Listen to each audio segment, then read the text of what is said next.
As he used to speak for over an hour, and then he says, I have abrogated the Constitution. And this commission was constituted by almost all views. The summary of the recommendations in the legal language, it is just the reduction of the recommendations, the basic recommendations of the commission in legal language. The chairman may put the question, and the delegates who support the matter shall then answer aye, and those who oppose. No doubt in my mind that it's a matter of time. People will embrace the federal issue. So people say, what was wrong with the Constitution? Nothing wrong with the Constitution.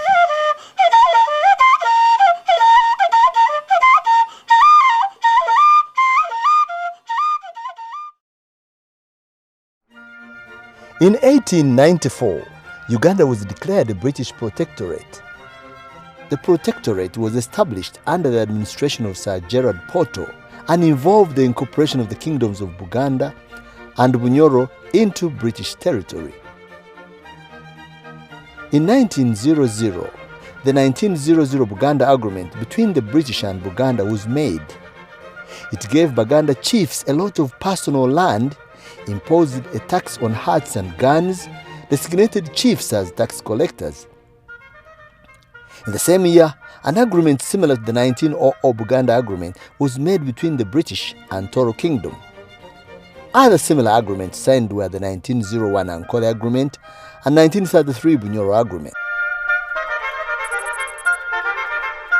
In 1902, an order in council of 1902 was passed. It established a system of legislation through the promulgation of personal decrees by representatives of the British Crown. In 1920, another order in council was passed. It created a legislative body, the Legico, with a membership of 7 Europeans and headed by the governor. In 1961, representatives of the two political parties, UPC, led by Milton Obote, DP, led by Benedicto Chiwanuka, attended the Uganda Constitutional Conference in London, negotiated and drafted the 1962 Independence Constitution with the aim of establishing a parliamentary democracy modeled after the Westminster system. The conference focused on key issues such as the distribution of legislative powers, fundamental rights, the head of state, and the structure of public service, culminating in a constitution that granted Uganda independence from Great Britain. In 1963, Uganda witnessed the first constitutional amendment when the Independence Constitution was amended to replace the Queen of England with an elected president as Uganda's head of state. The amendment transformed Uganda from a constitutional monarch into a republic within the Commonwealth.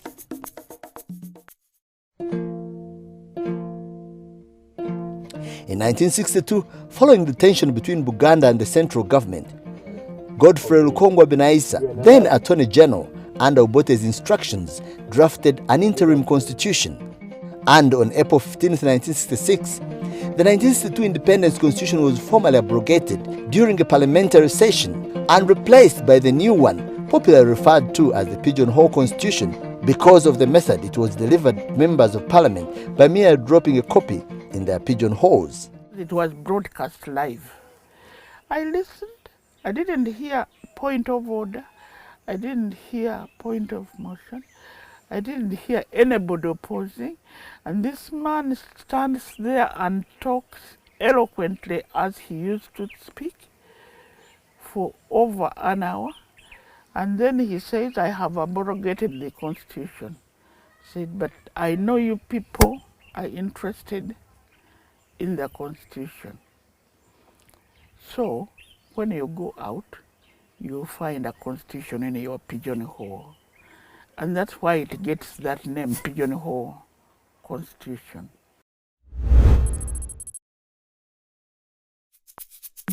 In 1966, Uganda's constitution replaced the 1962 Independence Constitution and centralized power in the national government. 1. It eliminated the federal structure and special privileges for the kingdom. 2. It altered the amendment process to allow changes to pass with a simple majority rather than a two-thirds majority. It also reduced restrictions on constitutional amendments concerning the kingdoms. 3.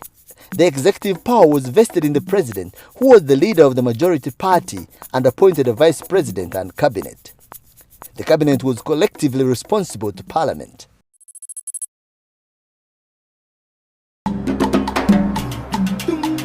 In 1971, Idi Amin captured power in a military coup. He subsequently suspended both parliament and the 1966 constitution by virtue of legal notice number 1 of 1971. Then if that you are not a minister. Uganda under Idi Amin was consequently ruled by decrees consolidating executive legislative powers in himself as the chairman of the Defense Council and his council of ministers, effectively rendering the constitution irrelevant. If I see the minister is a coward, automatically I kick you out of my office.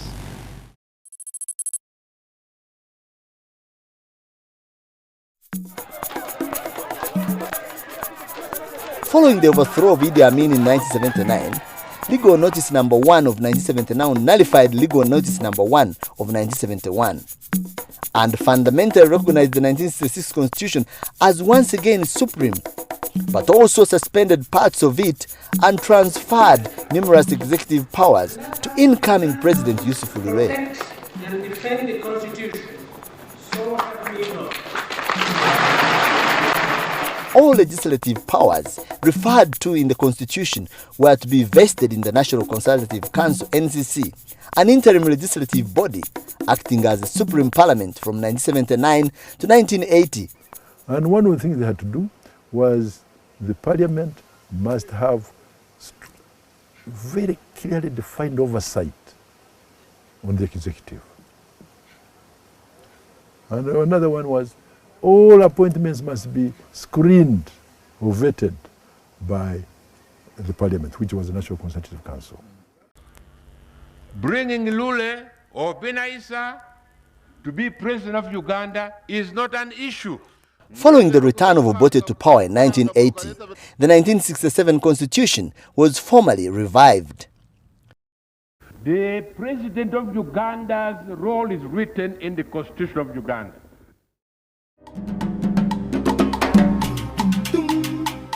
In July 1985, General Tito Okello Lutwa overthrew Obote in a military coup. The constitution was suspended once again.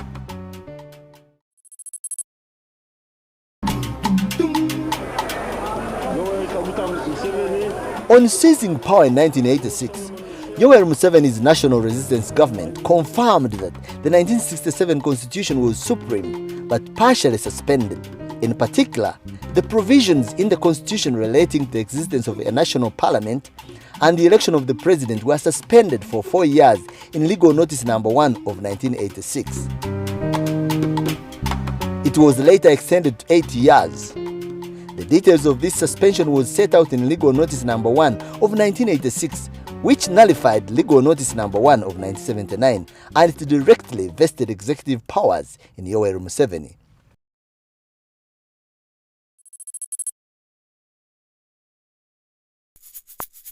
In order to establish a stable, democratic and unified nation after decades of political and constitutional instability, in 1986, the Uganda Constitutional Commission was formed, chaired by Justice Benjamin Odoki.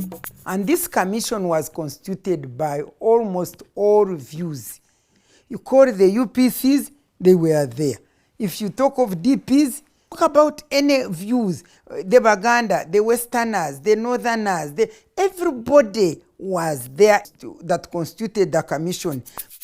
The commission oversaw the process of drafting a new constitution by conducting nationwide public consultations to gather views and proposals. And we used to go and have rallies and talk to the people, sensitize them, and then they give their views, which we collected. I think we collected over 25,000 views. I mean, collections of rallies and whatever. And then we had group submissions, we had individual submissions, we had the civil society submissions. We had several people giving submissions to the commission. After extensive public engagement, data analysis, and comparative study of other constitutions, the Commission prepared a draft constitution. Now, the draft constitution is the summary of the recommendations in the legal language. It is just the redaction of the recommendations, the basic recommendations of the Commission in legal language. The views of all the people who contributed the views are listed in this document, index of sources. All their names are listed, and all the documents referred to are listed here.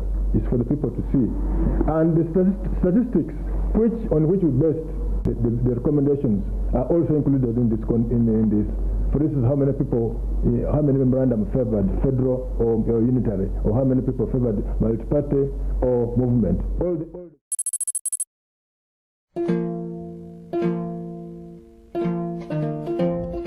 Following a countrywide adult suffrage election exercise in 1994 to elect people's representatives to the Constituent Assembly, an assembly comprising 284 delegates was subsequently formed. The Constituent Assembly Act of 1993 provided for an assembly body composed of 288 delegates, broken down as follows. Of those, 214 were to be directly elected from the districts, 74 representing special interest groups, among which were 10 to be appointed by the President, 10 by the NRA, 2 by the National Organization of Trade Unions, and 2 by each of the active political parties at the time. In addition, 4 delegates were to be sent to Constituent Assembly by the National Youth Council and 1 by the National Union of the Disabled Persons of Uganda. Women's representation was so crucial in the assembly that was taken into consideration. As such, 39 women were to be elected by the Electoral College of Sub-County Councillors and members of the Sub-County Women's Councils at the district. And on February 16, 1993, the assembly under the chairmanship of James Wapakablo officially opened, starting with swearing in the delegates. Serve the Republic of Uganda. Serve the Republic of Uganda. Delegate to the Constituent Assembly. Kintu Musoke.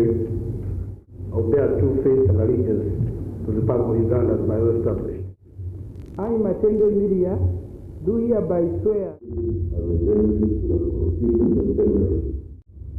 So, help me God. So we established the Constituent Assembly, not based on the original constituencies, but on the smaller, sometimes 2 Gomboras, 1 Usaza, so as to accommodate as many people of Uganda, so that at the end, when the constitution is adopted, everybody says it is our constitution.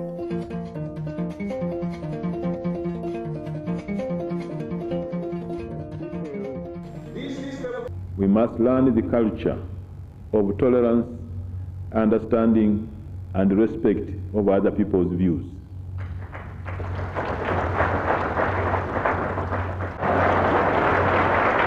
Thereafter, proceeded to debate the draft constitution to come up with the final constitution that would form a basis of good governance by defining the structure of government, guaranteeing fundamental human rights, and asserting the sovereignty of the people as the foundation for the new socio-economic and political order.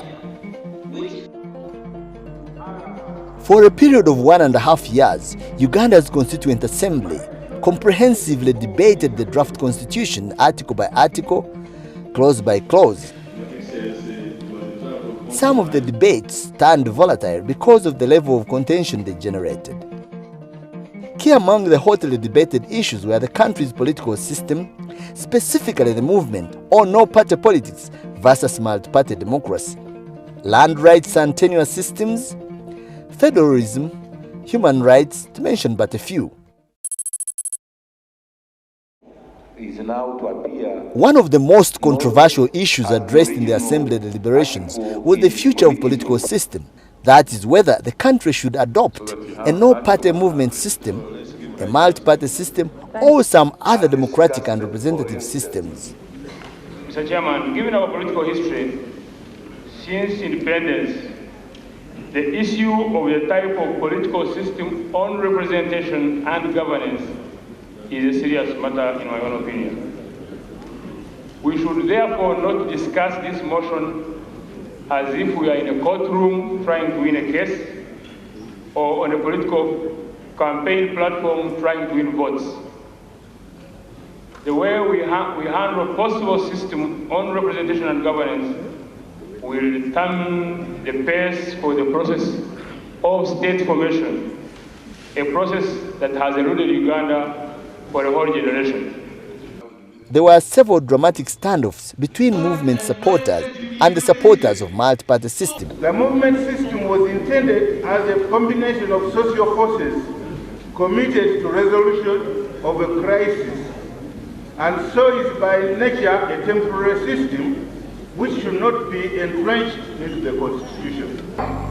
The one over, it has not been perfected yet, but it's so far the best system. The one over. I want to say this, Mr. Chairman. True, they want their rights. But I also want to say that we too want our rights. If they had their rights to cause chaos, we want our rights to maintain stability. The multi-parties wanted the constitution to provide for freedom of association and creation of an interim government composed of all political parties that would govern the country for 3 years until the constitution would come into force. While the movement failed, the country was not ready for multi-party politics, and it would fracture the country irreparably. The NRM delegates promoted its movement system as a necessary antidote to the perceived chaos of multi-party politics. I would advise the multi-parties to work with the NRM, however limited it may be, until such a time when we have established independent democratic institutions. Mr. Chairman, democracy is about more than majorities. It is about the right of every individual to freedom and justice, about the dignity of each individual, his right to choose and his duty to serve. And if you look at our constitutions here, we are talking about individual right to freedom. Mr. Chairman, I will start by tackling this now overemphasized right of freedom of association. Where were these great advocates of freedom of association when the people were dying? Where were these great advocates of freedom of association when opposition members like Sebugwa were being hacked out of parliament and murdered in cold blood? Where were these great advocates of freedom of association when our people were being picked in every corner of this country and being murdered for taking just a different view? In the end, the Assembly decision reinforced the recommendation of the Constituent Commission that the movement should continue in power for another 5 years, after which a referendum should be held to determine whether or not to transition to a multi-party political system.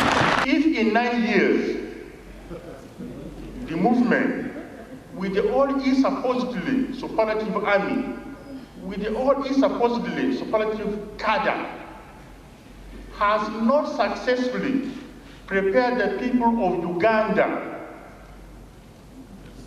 to reasonably and rationally pursue multi-party democracy, what guarantee is there that in 5 years they will succeed? The multi-parties have been preaching compromise, accommodation, tolerance. But what is contained in their speeches? Threats, war, call for mutinies, insults, and calling for breakup when they don't agree with it. So what compromise are we proposing? Honorable Kanye, because we have been talking about compromise, we want to reject this the motion from Honorable Cecilia Ogwa. You can smile.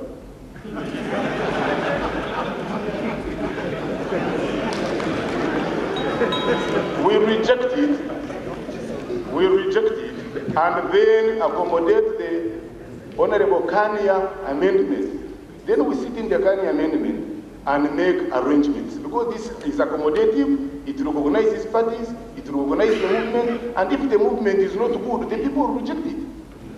And it enshrines the fundamental rights of our people and their sovereignty. That is the right to election and referendum.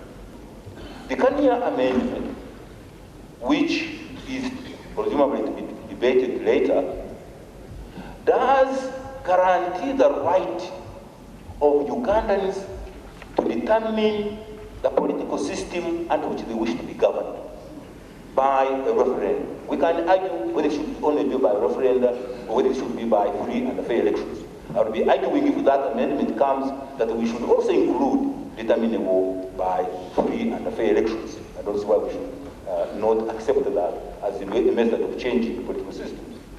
But it goes further. It says that the people of Uganda shall select their political system from the ones we know and any others which may come up in the future. Through an election decided on the political system for the people of Uganda, we have decided that for the next 5 years, the people favor overwhelmingly the movement system of governance. We should therefore not make it so difficult for the people. And the views were clear, maybe because we had just come out of war. Said, no, let's continue with this. Then after some time we can find a way. That's why we said after some time a referendum should be made, because we knew it wouldn't be in perpetuity. This is the issue. Another major conflict erupted over federalism and governance of Buganda. If we say we don't need a monarch with an army, with police, with a territory, then we should tell. If that be the problem, let me put it this way, that in Britain, for example, by making the monarchy a constitutional position, whereby the elected people take the decisions and the monarch has to accept them, that is a way of democratizing that institution. Buganda royalists had sought to establish Buganda's pre-1966 autonomous status, under which all districts in the kingdom paid taxes to the Mengo government rather than the central government. No doubt in my mind that is a matter of time. People will embrace the federal issue.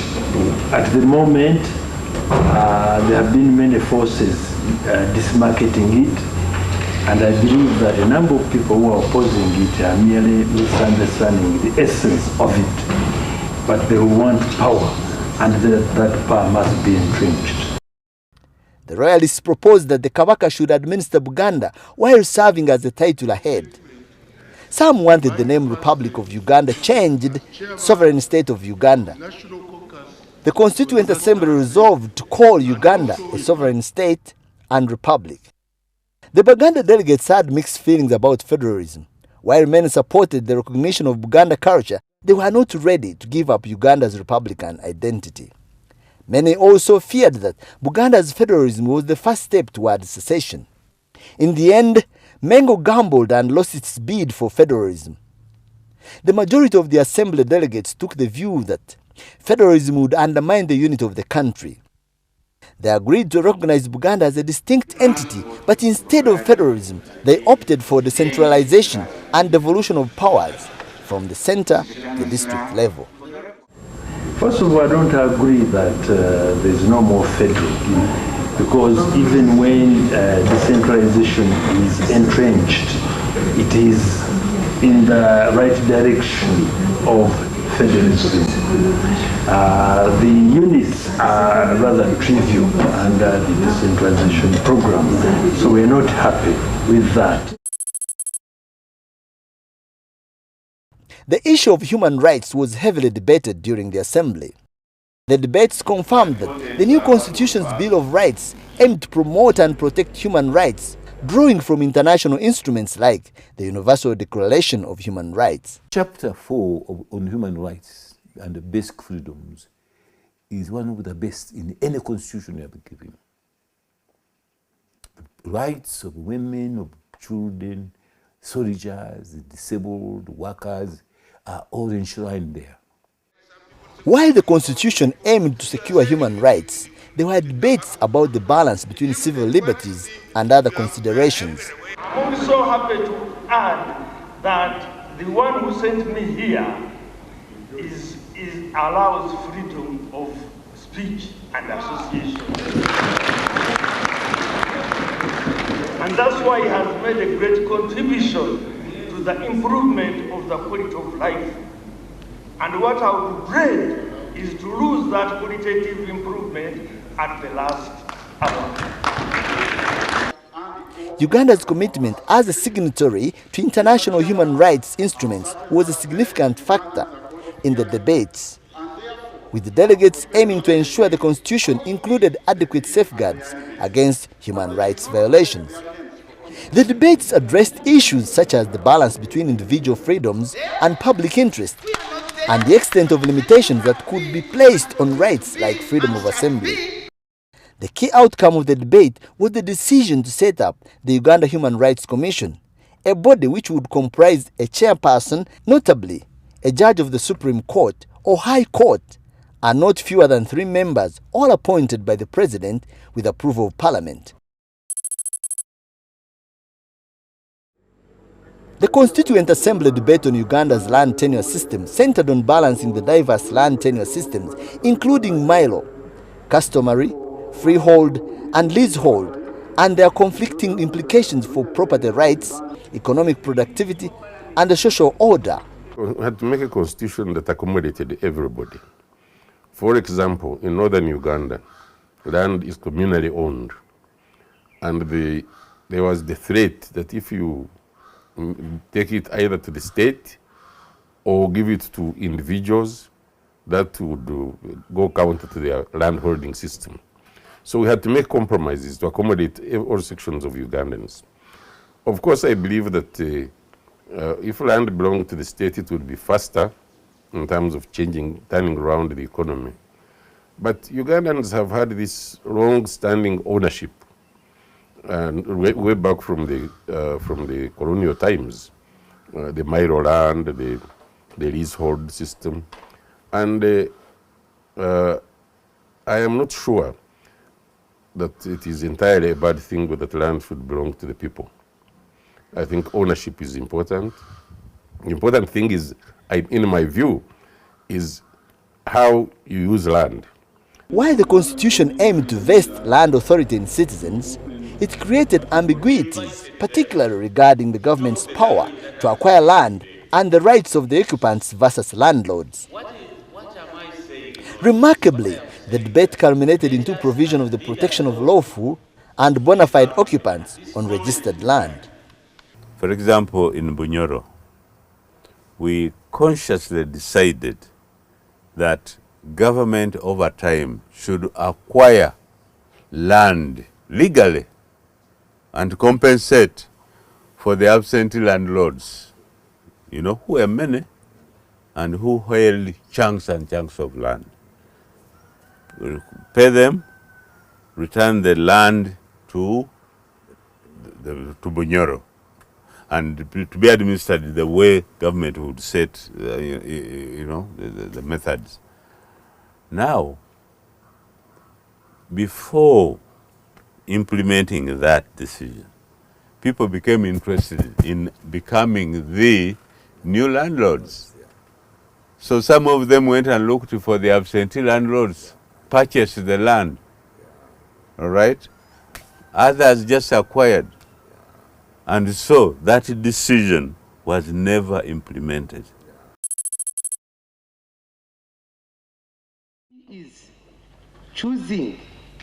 The debate on judicial independence centered on establishing strong constitutional safeguards against executive and legislative interference, particularly in funding and personal matters. First of all, I am by the way, generally opposed to the idea of having the president appoint anybody from parliament for any reason. Key issues included defining the separation of powers, ensuring the judiciary could exercise power without fear or favor, and establishing institutional mechanisms to guarantee its operational independence from other government arms. By the president, be a requirement of the Constitution to which you can take him to task. He must tell us how far he has gone in implementing this policy. Another proposed amendments in the draft for inclusion in the Constitution that generated heated debate was the National Council of State.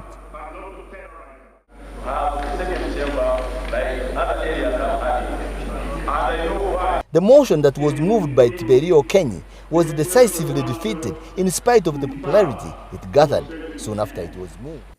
We had recommended that the way we see things, we need a body which will be in the middle of Parliament and the President. Well, we said in case there is a controversy between the executive or the President and the Parliament, who would resolve these conflicts? And we had read other African constitutions which had brought democratization, like Ghana. And we said, no, we should have the National Council of States, which would be constituted by actually people, senior people who don't politic, who are not interested in the politics of winning elections and that kind of thing. Overall, the Constituent Assembly's deliberations lasted 29 months, from the time Assembly opened on February 16, 1993, to its conclusion on August 25, 1995, when the 242-member Assembly adopted the new Constitution in toto.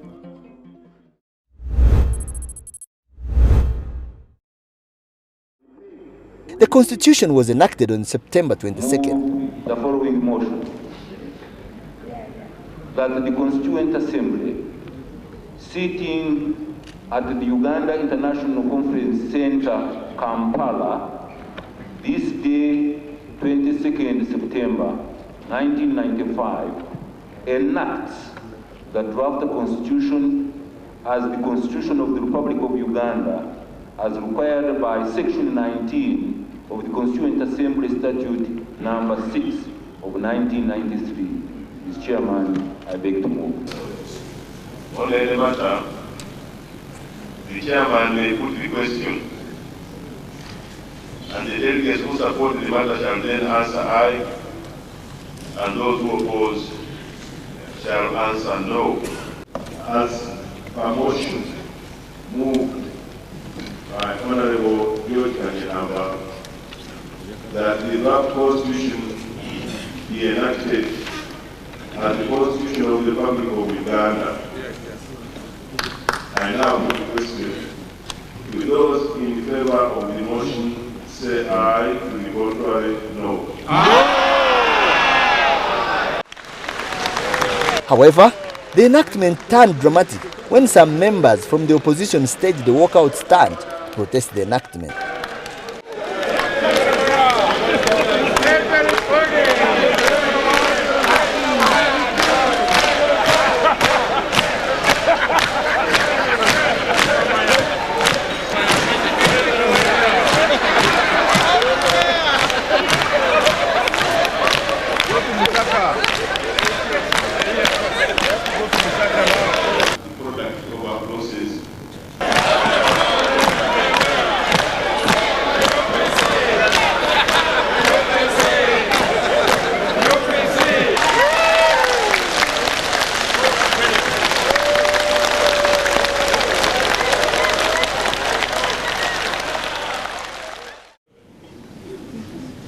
And it's also provided that the promulgation of the Constitution by the Assembly shall be done in the presence of the President and the members of the National Resistance.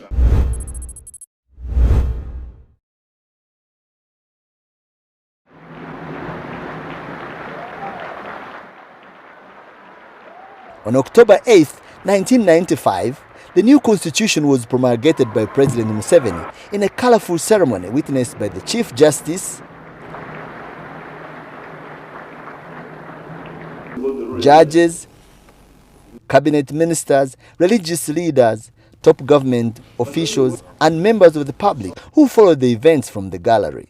When it was promulgated, everybody said this is the finest constitution Uganda will ever have or has had. But forget about Ugandans. All commentators, experts and so forth, said the Uganda constitution is a model.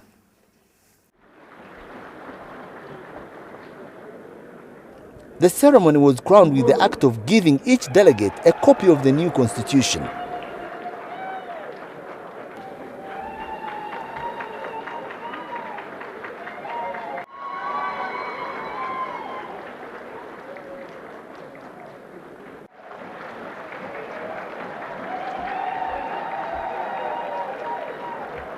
First time, we are having a book where all political formations and the political programs of anybody who has ideas how he wants this country governed to be derived. I would like to declare the 8th of October of every year hereafter as Constitution Day. As a sign of endorsement of the new constitution, delegates took time off to ceremoniously append their signatures on the document.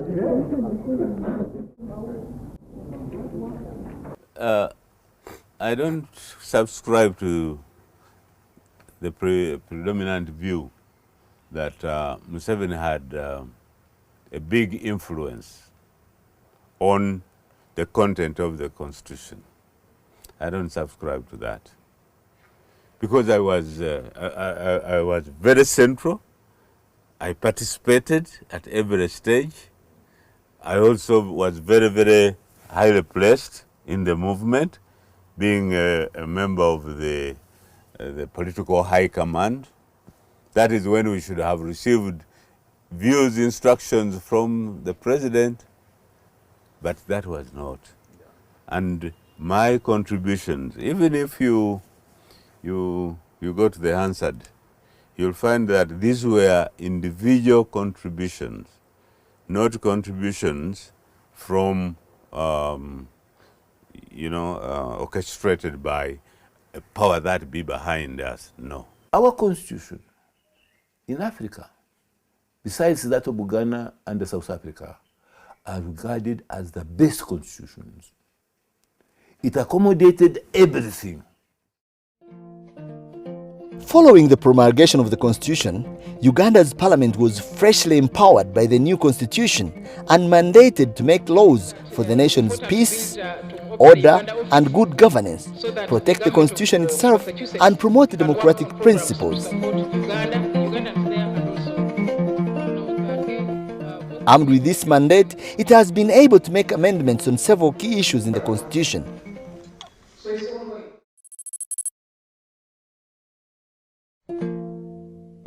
On the 28th July 2005, a referendum on restoring multi-party politics was held in Uganda. 92.5% supported restoring multi-party politics.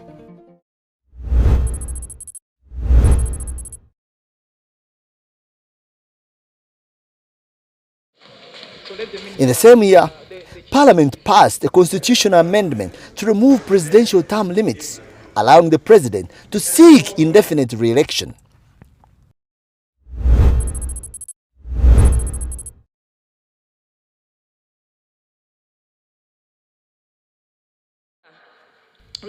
In 2017, the Parliament amended the Constitution to remove the presidential age limit of 75 years. The original 1995 Constitution of Uganda had set a maximum age of 75 for presidential candidates. The bill was passed by Parliament on December 20th, 2017, amidst heated debates and chaotic scenes in the chamber, including physical confrontations among lawmakers.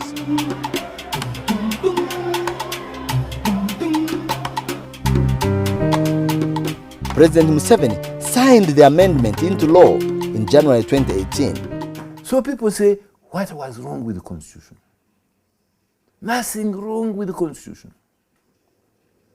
If we want to implement a Constitution to the letter and the spirit, you must select, appoint, and elect people who believe in the sanctity of that Constitution. You must entrust it to people who have integrity, who have the belief in their country, who are patriotic. So the Constitution has not failed. The Constitution is still intact, it's the best we could ever have. We cannot have any better one. What has failed us are the people who entrusted with the responsibility to implement it and enforce it.